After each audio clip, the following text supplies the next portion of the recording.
Garden city ಬೆಂಗಳೂರಲ್ಲಿ 400 ಮರಗಳ ಮಾರಣ ಹೋಮಕ್ಕೆ ಸಿದ್ಧತೆ ನಡೆದಿದೆ. ಅಭಿವೃದ್ಧಿ ಹೆಸರಲ್ಲಿ ಮರಗಳಿಗೆ ಕೊಡಲಿ ಪೆಟ್ಟು ನೀಡೋದಕ್ಕೆ ಬಿಬಿಎಂಪಿ ಮುಂದಾಗಿದೆ. ಒಂದೇ ಜಾಗದಲ್ಲಿ 400 ಮರಗಳನ್ನು ಕಡಿಯೋದಕ್ಕೆ ಸ್ಕೆಚ್ ಹಾಕಲಾಗಿದೆ. ರೈಲ್ವೆ ಕಮರ್ಷಿಯಲ್ ಪ್ರಾಜೆಕ್ಟ್ಗಾಗಿ ಬೆಂಗಳೂರು ಕಂಟೋನ್ಮೆಂಟ್ ರೈಲ್ವೆ ಕಾಲೋನಿಯಲ್ಲಿ ಮರಗಳನ್ನು ಕಡಿಯೋದಕ್ಕೆ ಗ್ರೀನ್ ಸಿಗ್ನಲ್ ನೀಡಲಾಗಿದೆಯಂತೆ.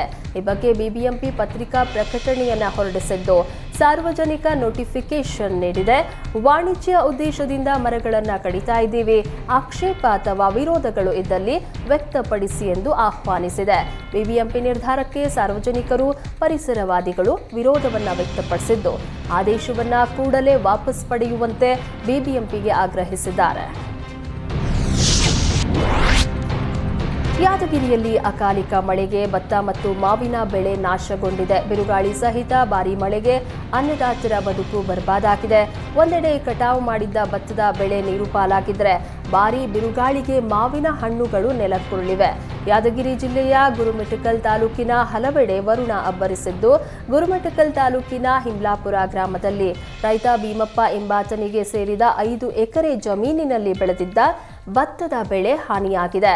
ಸರ್ಕಾರ ಬೆಳೆ ಹಾನಿ ವೀಕ್ಷಿಸಿ ಪರಿಹಾರ ನೀಡುವಂತೆ ರೈತರು ಆಗ್ರಹಿಸಿದ್ದಾರೆ.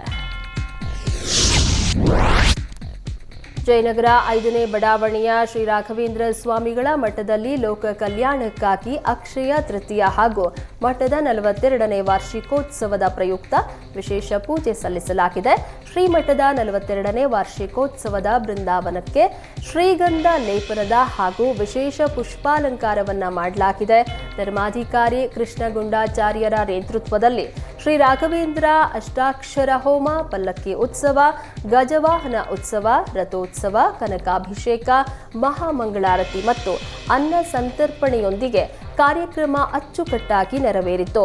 ಈ ಪೂಜೆಯಲ್ಲಿ ಅಪಾರ ಭಕ್ತರು ಭಾಗವಹಿಸಿ ಶ್ರೀ ಗುರು ರಾಘವೇಂದ್ರ ಸ್ವಾಮಿಗಳ ಬೃಂದಾವನ ದರ್ಶನ ಪಡೆದು ತೀರ್ಥ ಪ್ರಸಾದವನ್ನ ಸ್ವೀಕರಿಸಿದರು. ಶಾಸಕ ಮುನಿರತ್ನ ವಿರುದ್ಧದ ಹನಿ ಟ್ರ್ಯಾಪ್ ಪ್ರಕರಣ ಸಂಬಂಧ ಎಸ್ಐಟಿ ಅಧಿಕಾರಿಗಳು ಬಿ ರಿಪೋರ್ಟ್ ಸಲ್ಲಿಕೆ ಮಾಡಿದ್ದಾರೆ. ಶಾಸಕ ಮುನಿರತ್ನ ಹಾಗೂ ಬೆಂಬಲಿಗರಿಗೆ ಬಿಗ್ ರಿಲೀಫ್ ಸಿಕ್ಕಿದೆ. ಮುನಿರತ್ನ ವಿರುದ್ಧ ಲಗ್ಗೇರಿ ನಾರಾಯಣಸ್ವಾಮಿ ದೂರನ್ನ ನೀಡಿದ್ರು.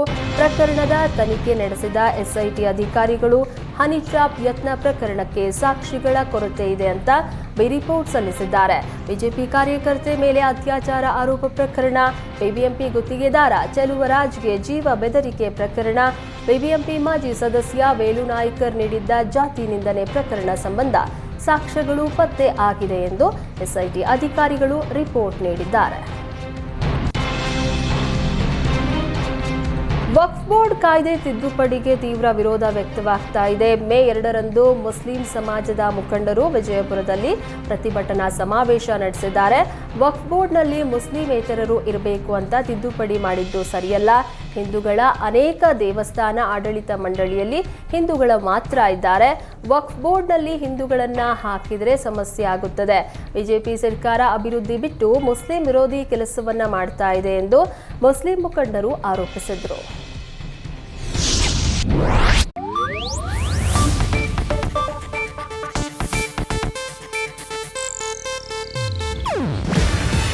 ಇದು ಏಷ್ಯಾನೆಟ್ ನ್ಯೂಸ್ ನೆಟ್ವರ್ಕ್ ಪ್ರಸ್ತುತಿ. ನೀವು ನೋಡ್ತಿದ್ದೀರಾ ಏಷ್ಯಾನೆಟ್ ಸುವರ್ಣ ನ್ಯೂಸ್.